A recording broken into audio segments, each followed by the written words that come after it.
It was supposed to be an ordinary morning at Miami International Airport. Miguel Morales, a young Latino lawyer, was about to board a flight that could change his career. He had been invited to speak at a human rights conference, a milestone in his journey of overcoming challenges. But as he walked through the terminal, unsuspecting of anything unusual, fate had something unexpected in store. Two officers patrolling the area spotted him, and to them, Miguel wasn't just another passenger. He was a potential suspect. One of them tilted his head and subtly gestured in Miguel's direction. The officer whispered quietly to his partner, "Look at that guy. See him?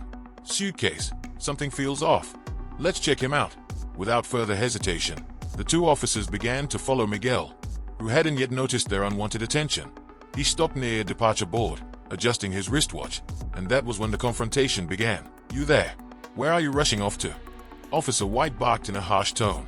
Miguel, startled by the authoritative tone, turned around slowly. He looked directly at the officers, trying to understand the reason for this sudden confrontation. "Excuse me, I'm checking my departure gate. Is there a problem?" Miguel replied politely. The polite response didn't soften the officer's stern expressions. One of them stepped forward, his hand resting on his belt, near the holster. "Your ID?" Officer Hudson demanded brusquely. Miguel remained calm but felt the weight of the moment. He had been through situations like this before and knew exactly what it was about. Even so, he reached into the inner pocket of his suit, pulled out his wallet, and handed over his ID without hesitation. "Miguel Morales. And what exactly do you do, Morales?" White asked, his tone dripping with sarcasm. "I'm a lawyer. I'm heading to a conference in New York. Is there anything else I can help you with?" The officers exchanged glances. To them, the explanation seemed unlikely. A Latino lawyer, traveling alone, carrying an expensive suitcase. It was something that, in their prejudiced minds, didn't add up. "And what's in that suitcase? Anything we should know about?" Hudson asked, his tone laced with suspicion.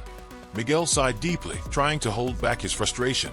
He knew that anything he said at that moment could be twisted against him. So, he calmly replied, "Just clothes and documents related to my work. If you'd like, I can open it for you." But Miguel's calm response wasn't enough to ease the officer's aggression. Their tone grew even more hostile. "Don't get smart with us, Morales. Either you open that suitcase right now, or we'll open it ourselves," Officer White threatened. Around them, people began to notice the scene. Some curious bystanders stopped to watch, while others started pulling out their phones to record. Miguel took another deep breath, looking at the officers but also aware of the weight of the cameras surrounding him. In that moment, he knew he needed to act with both caution and dignity.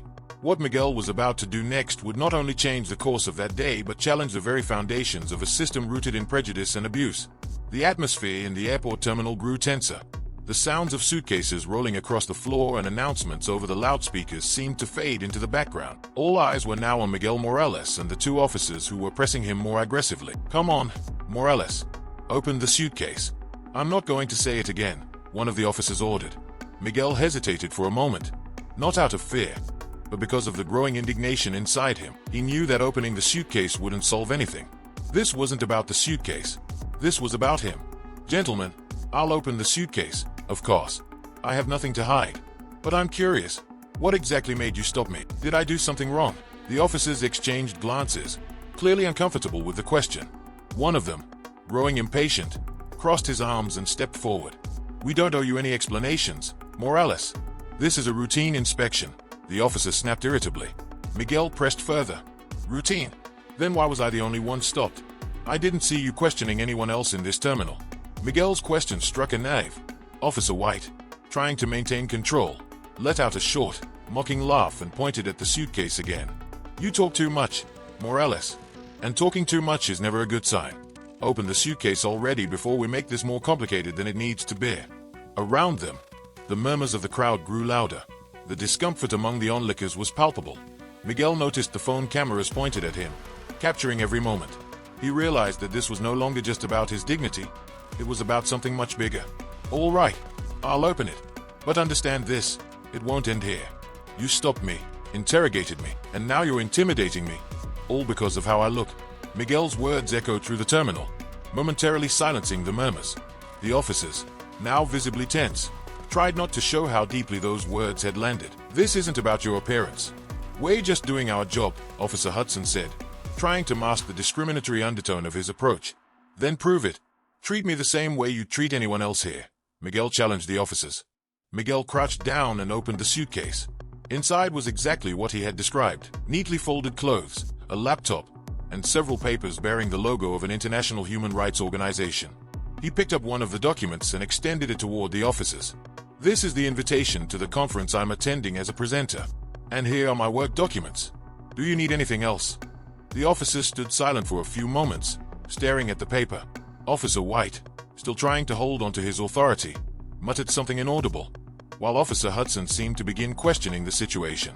"Well, this looks legitimate, but even so..." Before he could finish his sentence, a woman from the crowd stepped forward, holding her phone in one hand. "I'm recording everything. He's clearly being treated differently because of who he is. This isn't right," she declared loudly.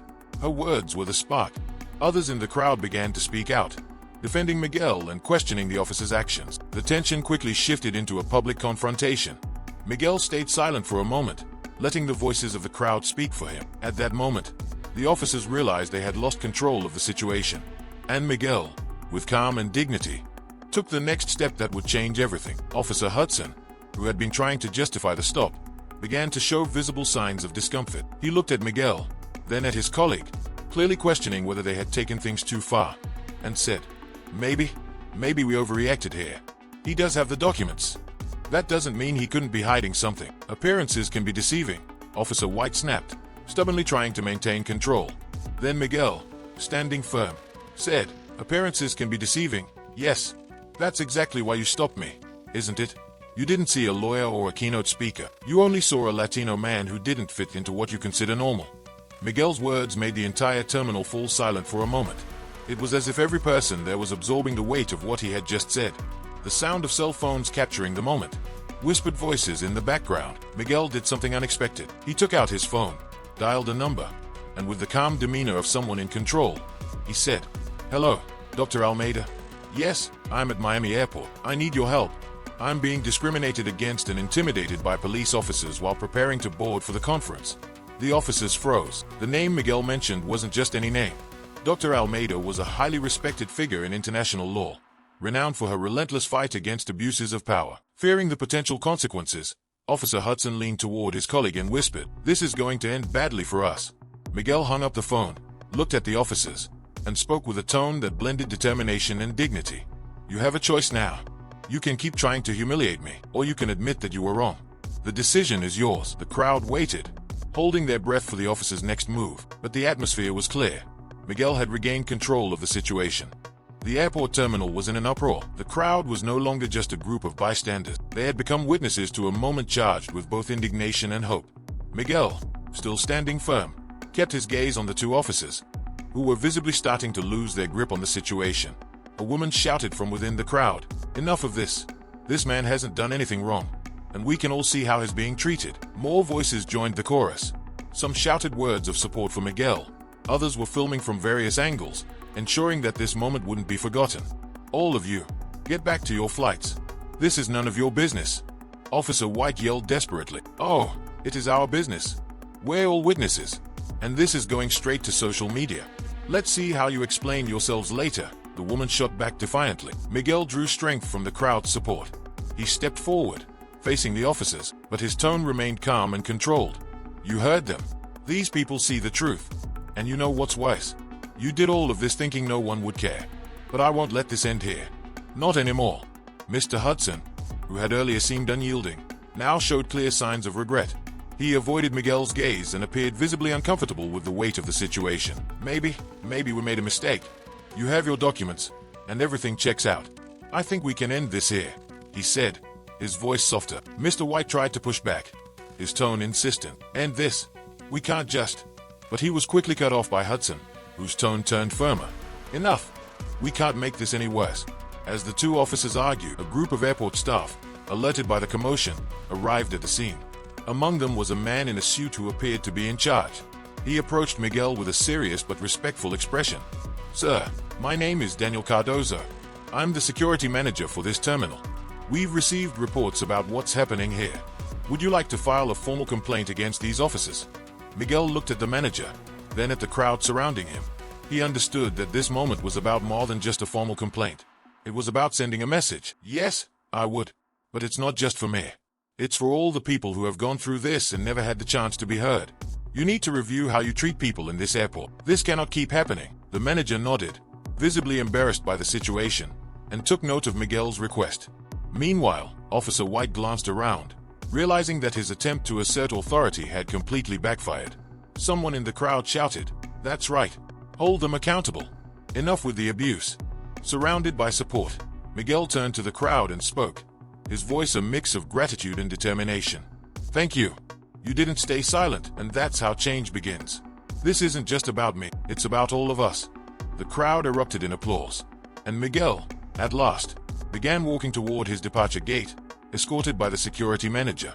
Behind him, the officers stood motionless, knowing their actions were about to face serious repercussions. Sometimes, justice doesn't start in courtrooms but in moments like this, when one person's courage and the strength of a community unite to challenge what's wrong.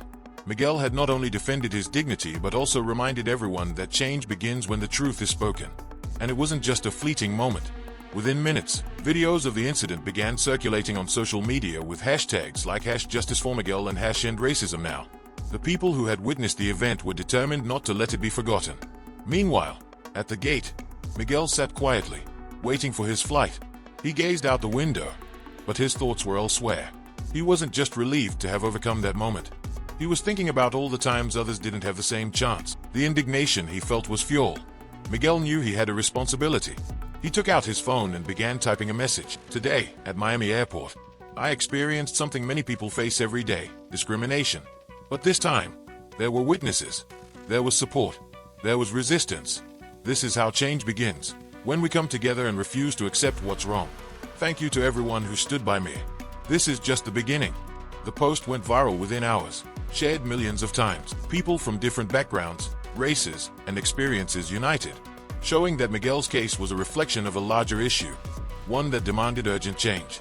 The consequences came quickly. One of the officers was suspended, while the other issued a public apology, admitting that his actions were prejudiced. It was a small step, but it was a step in the right direction. Later, Miguel stood on stage at the conference, facing a packed audience. With a microphone in his hand and the room silent, awaiting his words, he began, "I've always wondered, how long will this continue? But today, I know the answer. It will continue until the day each of us decides that enough is enough. It will continue until we choose to stand together, speak up, and demand change." Racism isn't just about those who practice it. It's also about those who tolerate it. The audience erupted in applause, but Miguel understood that this wasn't about him. It was about everyone who had faced what he had and everyone who still would. Miguel turned what was meant to be an ordinary day into an opportunity to fight for something greater. He reminded us that, even in moments of pain and injustice, there is strength in coming together. And now, to you watching this, what would you do if you saw something like this happen? Would you stay silent? Or would you use your voice to be part of the change? Because in the end, we all have a role to play. If this story moved you, imagine how many others could be inspired by it. Subscribe to our channel now to never miss emotional stories like this one. Share this video with your friends and family. Let's spread this message of strength and unity to as many people as possible. Remember, every share is a seed for change. Be part of this transformation. Together, we can inspire, raise awareness, and make a difference.